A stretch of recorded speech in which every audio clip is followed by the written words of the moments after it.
Unit number 4 simple interest.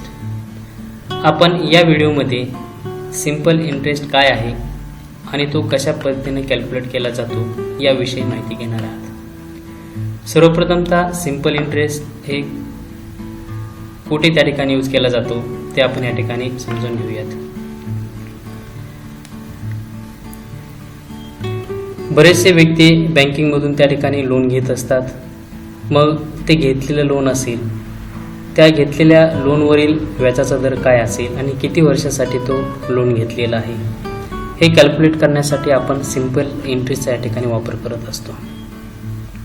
समजा एखाद्या व्यक्तीनं 10 लाख लोन घेतलं असेल, ते 5 वर्षासाठी असेल आणि त्या व्यक्तीवर त्या लोनवर त्या ठिकाणी 12% इंटरेस्ट असेल, तर मग ॲक्च्युअल त्या व्यक्तीला त्या बँकेला किती पैसे त्या ठिकाणी द्यावे लागतील.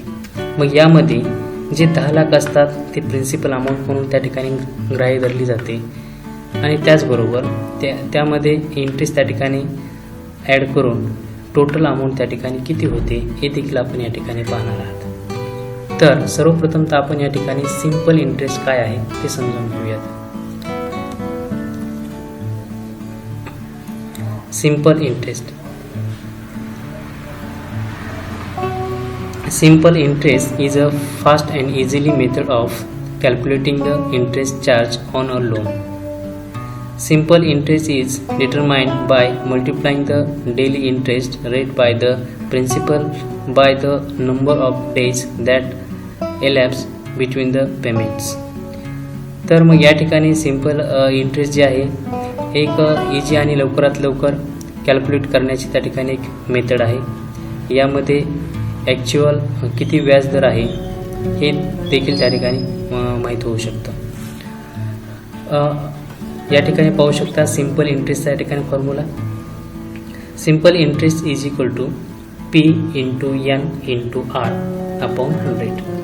तर सिंपल इंटरेस्टचा फॉर्म्युला आपण या ठिकाणी पाहू शकता. आपल्यासमोर सिंपल इंटरेस्टचा फॉर्म्युला आहे. या फॉर्म्युल्याचा आपण आधार घेऊन कोणतीही अमाऊंट आणि त्यावरील व्याज काय आहे, किती वर्षासाठी आहे आणि त्याची टोटल अमाऊंट त्या ठिकाणी किती असू शकते हे आपण या व्हिडिओमधून त्या ठिकाणी पाहत आहोत.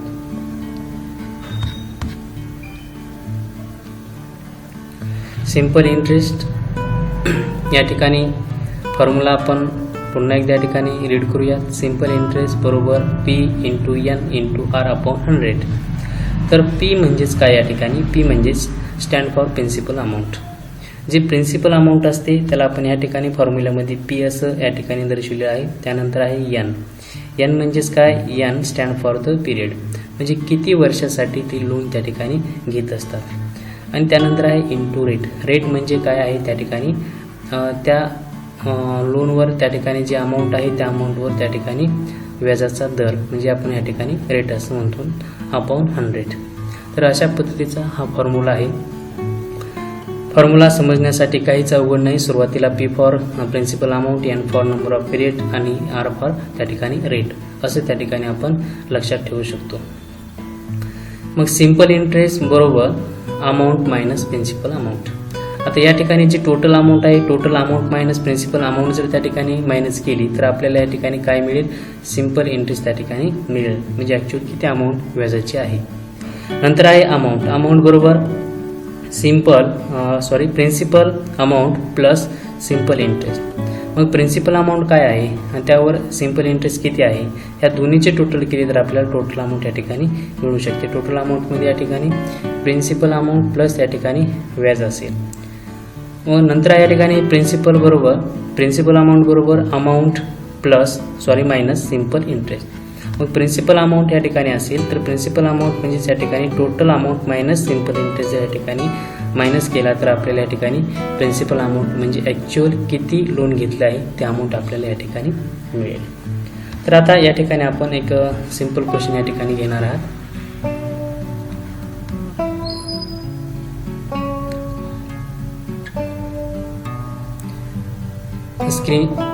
स्क्रीनवर या ठिकाणी आपल्याला क्वेश्चन दिसत आहे.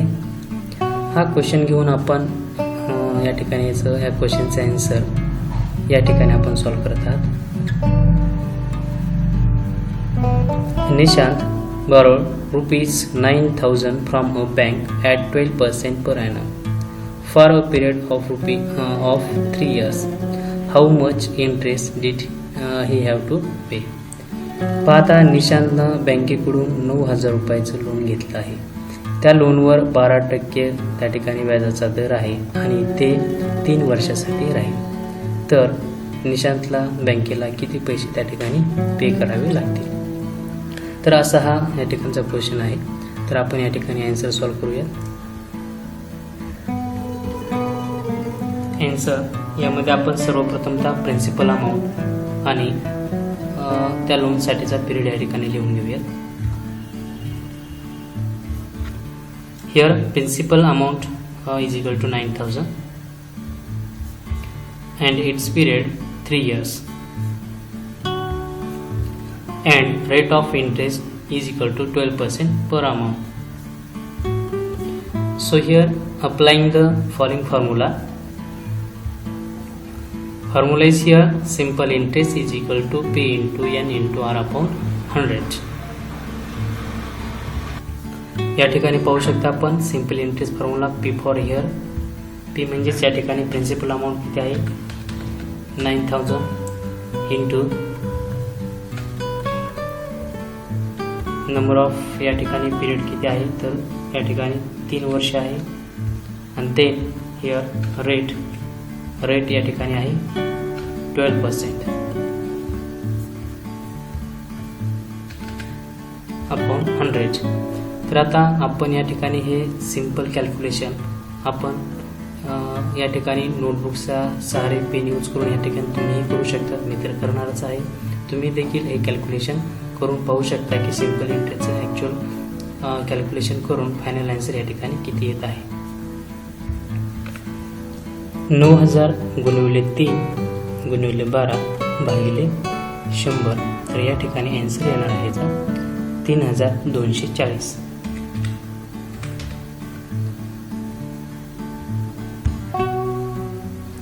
Finally here Nishant have to pay rupees 3,240 as an interest to bank. मग फायनली हिअर निशांतला बँकेला त्या ठिकाणी 9,000 अमाऊंट होती प्रिन्सिपल अमाऊंट, त्यावर त्या ठिकाणी 3,240 हे त्या ठिकाणी व्याजाच्या स्वरूपात बँकेला देण्याचं त्या ठिकाणी द्यावे लागतील. तर अशा पद्धतीचा हा क्वेश्चन होता की निशांतनं 9,000 रुपये बँकेकडून लोन घेतलं होतं, त्यावरती 12% व्याज होता, ते 3 वर्षासाठी होतं. मग ॲक्च्युअल 9,000वर 3,240 रुपये इतकं त्या ठिकाणी व्याज निशांतला बँकेला त्या ठिकाणी द्यावं लागलं. तर अशा पद्धतीचा हा क्वेश्चन पुन्हा एकदा तुम्ही या ठिकाणी पाहू शकता आणि कशा पद्धतीनं हा क्वेश्चन सॉल्व्ह झाला आहे तशी प्रॅक्टिस तुम्ही त्या ठिकाणी करू शकता. सेकंड प्रॉब्लेम आहे. Here problem, find the simple interest on rupees 80,000 at the rate of 7.5% per annum for 5 years. पहा तर हा पाठीमागच्या क्वेश्चन सारखाच या ठिकाणी सिंपल क्वेश्चन आहे. सिंपल इंटरेस्ट या ठिकाणी 80,000 रुपये जर त्या ठिकाणी लोन असेल त्यावर 7.5% जर त्या ठिकाणी व्याजाचा दर असेल तर 5 वर्षासाठी ते किती त्या ठिकाणी पैसे द्यावे लागतील असा या ठिकाणचा क्वेश्चन आहे. तर पाठीमागच्या क्वेश्चनप्रमाणेच हा पण या ठिकाणी क्वेश्चन आपण सॉल्व्ह करणार आहात. तर पहा तर मग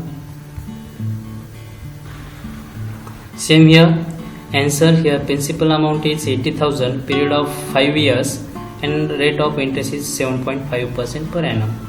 तर या ठिकाणी पहा 80,000 रुपये लोन आहे, त्यावरती 5 वर्षासाठी 5 years या ठिकाणी पिरियड आहे आणि 7.5 हा व्याजाचा दर आहे. तर ॲक्च्युअल किती सिंपल इंटरेस्ट या ठिकाणी कॅल्क्युलेट होईल. तर फॉर्म्युला सेम या ठिकाणी यूज करतोय आपण. Simple interest is equal to P into N into R upon 100. P for principal amount, N for number of period आणि R for rate of interest आणि अपॉन 100. अशा पद्धतीचा या ठिकाणी फॉर्म्युला आहे. Applying the formula here P for principal amount here 80,000, number of year here 5 and rate of interest 7.5% upon 100. याचं जर आपण या ठिकाणी कॅल्क्युलेशन केलं तर आपल्याला या ठिकाणी फायनल आन्सर मिळणार आहे. फायनल आन्सर या ठिकाणी simple interest is equal to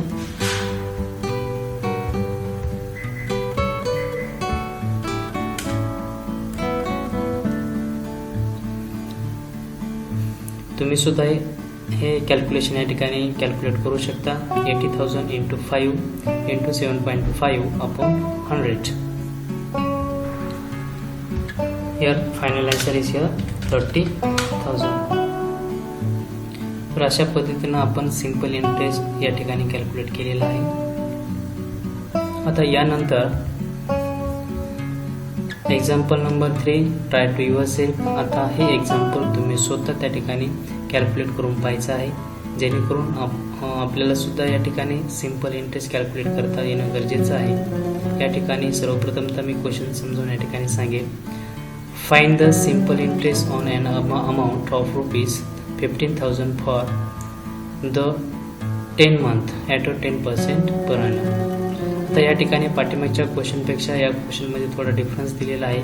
यामध्ये अमाऊंट या ठिकाणी प्रिन्सिपल अमाऊंट 15,000 आहे, परंतु ते आपण या ठिकाणी 10 महिन्यासाठी कॅल्क्युलेट करायचे आहे. पाठीमागच्या क्वेश्चनमध्ये आपण ती इयर वाईज होती, परंतु या ठिकाणी किती आहे 10 महिन्यासाठी कॅल्क्युलेट करायचे आहे आणि त्याचा रेट आहे 8%. तर अशा पद्धतीनं हे तुम्ही एक्झाम्पल या ठिकाणी try to yourself solve करून पाहायचं आहे.